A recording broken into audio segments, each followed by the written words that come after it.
What's up boys? Nah, hari ini Not Boys balik lagi dengan laptop review. Dan laptop yang akan kita review hari ini adalah sebuah laptop yang dimana awalnya itu berasal dari gue, dimana di masa pandemi ini, sekarang ini lagi nyari sebuah laptop. Dimana gue lagi nyari sebuah laptop yang bener-bener udah straight aja office work laptop yang bisa punya i7 Gen 11 pastinya. Karena itu memang untuk zaman sekarang pasti sudah cukup kuat dan at least cukup untuk kerjaan yang gue mau intended use oleh si laptop ini. Nah, akhirnya cari kali cari ketemulah di depan gue kali ini yang namanya si Acer Aspire 5A514G ini, di mana dia punya varian i7 dan gue milih yang i7 pastinya karena gue lagi nyari i7 plus dia udah dibarengin juga dengan Nvidia MX 350. Nah, yang menarik dari si Acer Aspire 5 ini adalah harganya. Karena harganya itu cuma di sekitar 11 juta kurang dikit atau 10 juta lebih, hampir 11 juta lah bisa kita bilang, di mana menurut gue ini merupakan price point yang sangat menarik kalau misalnya kita lagi nyari sebuah laptop yang udah menggunakan i7 plus lagi dapat bonus MX 350 boys. Nah, memang bisa kita bilang Aspire 5 ini merupakan lini laptop multimedia dari Acer yang mungkin nggak bisa kita bilang banyak fitur ini gono gini gono lah ya. Nggak perlu touchscreen, nggak perlu bisa dilipat-lipat ataupun punya gimmick apapun karena gue bener-bener lagi nyari sebuah laptop yang pure ya buat office work aja. Nah, akhirnya pilihan gue jatuh kepada si Aspire 5 ini. Nah, sekarang gue mau bahas soal jeroannya dulu, kita overview, di mana yang tadi gue udah bilang, di sini prosesornya dia pakai Intel, pastinya udah 11 Gen, i7 1165G7, dibarengin juga dengan Nvidia MX 350 buat graphics card-nya yang nantinya bakal kita coba tes buat main gaming, pasti di Notebook kita tes gaming itu bakal kayak gimana. Udah gitu di sini dia punya RAM sebesar 8 GB dan SSD sebesar 512 GB. Di mana untuk RAM dan SSD-nya juga di sini sudah upgradable. Jadi untuk gue mau pakai laptop ini buat mungkin jangka lama buat office work gue, di situ bisa menunjang lagi si lifetime dari si laptop ini di mana nantinya bisa kita upgrade. Nah, sekarang kita mau bahas sedikit aja soal dari si form factor-nya karena memang mungkin nggak terlalu banyak yang bisa kita bahas, cuman sekali lagi ini merupakan overview aja. Nah, kita masuk sedikit ke front cover-nya di mana kita bisa lihat di sini logo Acer finish chrome dan sampingnya udah black matte biasa seperti ini. Cuman memang di sini yang mengesankan adalah di depannya untuk front cover-nya dia udah pakai aluminium, jadi nggak cuman plastik. Di mana menurut gua di harga seperti ini kita mendapatkan front cover aluminium itu adalah sebuah premium yang bisa kita rasakan dari si seri Aspire ini. Lalu kita masuk ke bagian dalam, nah di bagian keyboard dan bodinya ini didominasi oleh warna silver, di mana ini memberikan kesan yang lebih eksekutif ataupun yang memang untuk office work, di mana perpaduan warna silver dan juga hitam ini kelihatannya bener-bener buat orang kerja lah, nggak buat kita show-show segala macam karena memang gua nggak intended use buat ke situ.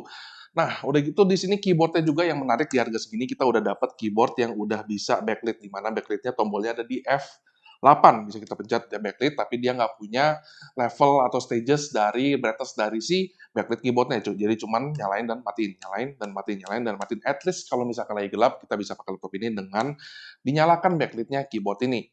Untuk keyboardnya sendiri menurut gua sih kalau misalnya kita pakai di sini travel distance-nya terasa masih sedikit agak pendek. Nah, udah gitu di sini feedback-nya juga sebenarnya cukup berasa, cuman masih agak ke arah mushy. Jadi kalau misalnya kita pakai buat katakan ngetik lama-lama mungkin agak sedikit ada kendala, cuman nggak gede-gede banget, nggak jadi masalah banget di sini. Nah, yang agak sedikit gua agak komplain sedikit dari touchpad-nya di sini, touchpad-nya sebenarnya navigasi nggak ada masalah, udah cukup lebar juga di sini penempatan juga di bawah spasi, jadi pastinya nggak aneh. Cuman memang untuk klik kiri dan klik kanannya ini masih mendem banget, jadi dia nggak berasa kayak kita ngeklik nih, deg deg deg deg deg gitu ya. Cuman memang ini mungkin ya di internet for office use, jadi kalau misalnya kita pencet-pencet tuh nggak klik klik klik klik klik, nggak bikin berisik tetangga kita juga. Cuman memang gue ngerasa di sini masih agak sedikit wobbly dan masih kurang tactile untuk si touchpad-nya. Nah, lalu sekarang kita mau ngomongin soal speaker-nya, di mana speaker-nya terletak di bagian bawah, kiri dan kanan dia semi side firing, tapi masih bottom di sini. Dan untuk speaker-nya, gue ngerasa di sini untuk volumenya sih udah cukup kenceng. Untuk profil suaranya juga dia yang nggak bisa dibilang ada yang menonjol, cuma at least udah cukup clear. Nah, cukup clear ini menurut gue, kalau misalnya kita coba denger lagu ataupun nonton video di sini, menurut gue udah oke banget. Dimana di harganya, apalagi kita tahu lini Aspire 5 ini ya sebuah laptop multimedia, untuk sebuah laptop multimedia di sini speaker-nya udah cukup bagus atau bisa dibilang bagus, nggak cuma cukup, bagus. Nah, sekarang kita masuk ke display, di mana displaynya di sini udah pakai resolusi Full HD, panelnya IPS yang pastinya udah gojreng buat sebuah laptop multimedia, udah mantep banget di sini, warnanya udah bagus, view angle-nya juga udah cukup luas, jadi kalau dipakai buat nonton konten di sini ataupun buat kerja harusnya udah jauh lebih nyaman. Dan ini ada untuk kedua varian antara varian i5 dan juga varian i7-nya. Nah, sekarang gue mau ngomongin soal bodinya dikit. Nah, di sini di mana yang gue mungkin punya sedikit isu, cuman nggak masalah karena mengingat sekali lagi harganya dan jeroan yang kita dapat di sini udah kuat banget. Nah, mungkin dia harus mengorbankan sesuatu di sini menurut gua di bodinya. Di mana di bodinya menurut gua di sini yang memang masih sedikit berasa ada titik kopong di sini. Udah gitu diangkat dengan satu tangan masih berasa sedikit bending. Udah gitu pastinya masih belum military grade yang memang di sini harus dikorbankan untuk sebuah laptop yang speknya lumayan tinggi di harga yang bisa dibilang cukup terjangkau seperti laptop ini. Nah, bodinya sih memang agak kurang, cuman di sini displaynya menurut gua udah cukup oke. Karena displaynya di sini kita coba goyang-goyangin begini, memang masih goyang sedikit, cuman nggak parah-parah banget. Cuman tetap gue anjurin untuk yang displaynya tipis seperti ini tetap bukanya dari tengah. Udah gitu bisa kita lihat juga di samping-samping displaynya di sini bezelnya juga udah lumayan futuristik, lumayan karena sih udah cukup tipis sampingnya, cuma atasnya masih sedikit tebel. Untungnya masih ada webcam buat kita zoom ataupun Skype meeting juga. Udah gitu di bagian bawah displaynya di sini kalau misalnya kita lihat dia ada raised edges. Jadi pas dibuka di sini displaynya laptopnya bakal sedikit keangkat oleh si displaynya. Ini memberikan kita ruang yang lebih untuk si heat dissipation-nya, jadi dia bakal kerjanya lebih harusnya lebih ergonomis dari segi cooling sistemnya. Terus untuk menunjang konektivitas, udah ada yang namanya EXO-M antena, di mana ini bisa membuat WiFi yang connect ke laptop ini jauh lebih cepat, lebih stabil, jadi kita buat kerjaan kita pastinya bakal lebih nyaman juga pakai si Acer ini. Nah, udah gitu kita sekarang mau bahas dari segi port-portnya, di mana port-portnya menurut gua untuk laptop multimedia seperti ini cukup komplit. Karena di sisi kanan kita udah punya satu audio combo jack, satu USB Type-A 3.1, dan ada Kensington lock. Lalu di sisi kiri ada power jack, dan di sini masih ada LAN port. Lalu ada satu kali HDMI port, ada dua kali USB Type-A 3.2, di mana satunya udah support power delivery di sini, dan ada satu USB Type-C. Yang nggak ada yaitu memory card reader, cuma kalau buat office work harusnya nggak begitu kepake lah.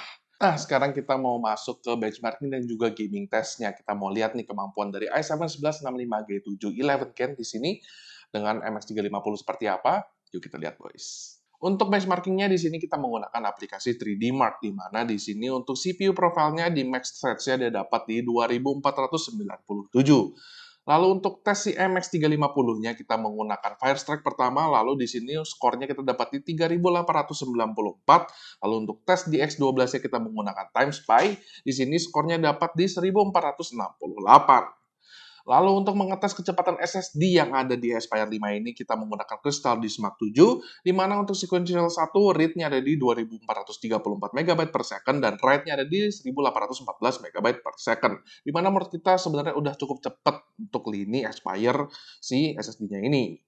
Nah, lalu untuk gaming testnya di sini kita ngetes ada dua game, ya sebenarnya bisa dibilang game untuk zaman sekarang agak ringan, game kompetitif, seperti Dota 2 dan juga Valorant, di mana di Dota 2 kita pakai settingan rata kiri, FPS yang bisa kita dapat tuh sekitar 85-90 FPS, lalu kalau misalnya kita pakai settingan rata kanan, kita bisa dapat 55-60 FPS. Definitely masih sangat playable sekali.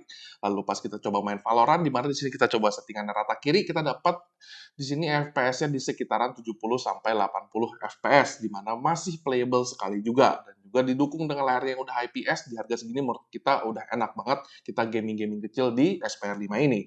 Nah, boys, jadi tadi kita udah beres benchmarking dan juga gaming testnya, di mana menurut kita kalau misalnya kita membuat main game-game ringan, waktu kita seling-selingan kerjaan ataupun mungkin sekolah, laptop ini masih sangat capable sekali untuk ngeran game-game yang mungkin tadi kita udah coba, contohnya seperti Dota 2 dan juga Valorant, atau mungkin game-game yang kompetitif lainnya, ataupun game-game ringan apapun itulah, karena di sini masih pakai MX350. Nah, akhir-akhir kata menurut gua si Aspire 5A 514G4 ini yang dimana varian i7 yang tadi gua bilang karena gua nyarinya laptop i7 ini bisa dibilang solid choice untuk harganya. Karena di sini yang kita dapat adalah sebuah laptop yang harganya nggak nyampe 11 juta, 10 juta lebih dikit, udah pakai i7 11 Gen, MX350, udah gitu RAM dan juga SSD yang udah upgradable juga. Udah gitu di sini untuk Wi-Fi-nya juga dia sudah super speed di sini. Jadi kalau misalnya kita pakai di kantor pastinya di sini ya mungkin sedikit anti lag lah, nggak bakal pelan-pelan banget kayak mungkin dengan laptop-laptop lain yang nggak ada fitur ini. Udah gitu bisa dibilang juga untuk kalian yang mungkin nyari sebuah laptop yang nggak perlu banyak-banyak gimmick, bener-bener straight up udah kayak laptop biasa aja, cuman perlu performa, di sini laptop ini dengan harganya menurut gue bisa digolongkan sebuah laptop bang for the buck. Ditambah lagi di sini juga menurut gua dari displaynya yang udah IPS, speakernya yang udah cukup bagus juga, udah gitu keyboardnya udah backlit yang memang fiturnya sebenarnya penting nggak penting, cuman at least it's there. Udah gitu di sini covernya juga yang udah aluminium, jadi kelihatannya ya at least cukup premium lah untuk sebuah laptop kantoran. Membuat gue milih laptop ini merasanya kayak, wih, mantap juga ya, zaman sekarang laptop nggak nyampe 11 juta bisa buat sedikit-sedikit main game, fitur-fiturnya juga udah lumayan mantap buat kita nonton media dan juga konsumsi media di laptop ini udah berasanya cukup enak banget. Nah, cuman kalau misalkan kalian nanya ke gue, laptop ini jadi kurangnya apa bang? Masa bagus semua? Nggak mungkin dong. Ya, sekali lagi laptop ini build quality-nya bisa dibilang juga ya biasa aja karena memang harga segini, cuman yang kita dapat lain-lainnya udah cukup oke. Cuma kalau misalkan kalian maksa nih buat gue nitpicky lah ibaratnya jadi petty ini bilang apa yang jelek di laptop ini, ada satu di sini yaitu dari si charging brick-nya. Nah, bisa kita lihat di sini charging brick-nya bisa dibilang untuk sebuah laptop non gaming charging brick kayak begini udah outdated banget, dimana kebanyakan kan sekarang udah yang langsung dari adaptornya ada colokannya nih kayak gini nih, kayak apa sih namanya, pokoknya yang langsung dari kotaknya ada langsung ke stop kotaknya, ya kalian tahu lah namanya itu. Gua nggak tahu namanya apa panggilannya, cuman at least kebanyakan sih untuk laptop-laptop multimedia udah pakai yang seperti itu. Apalagi kalau misalnya buat kalian yang sering berpergian harusnya bisa lebih menggoda lagi. Yang bikin gue nitpicky ya cuman ya si charging brick-nya itu doang. Mungkin masih belum cukup apa ya, nggak, kayaknya udah nggak penting pakai yang beginian, pakai yang kayak begitu aja udah bisa harusnya karena dia nggak butuh power yang lebih. Cuman di luar itu menurut gue laptop ini udah bagus banget, udah bang for the buck banget, recommended banget bagi kalian yang nyari laptop yang nggak perlu banyak-banyak gimmick, yang penting performanya udah cukup oke, dipakainya udah cukup nyaman, ya inilah si Acer Aspire 5 A514G ini. Oke boys, kayak gini aja buat review kita buat si Acer Aspire 5 A514G ini. Jangan lupa di like videonya, di-share ke teman-teman, di-subscribe ke channel kita, dan follow IG kita @talkboys.id. Pencet belnya biar kalian tahu kapan video kita bakal nongol, dan komen di bawah bagaimana menurut kalian soal si laptop multimedia dari Acer yang menurut kita udah mantep banget ini. Gue Bola, signing out.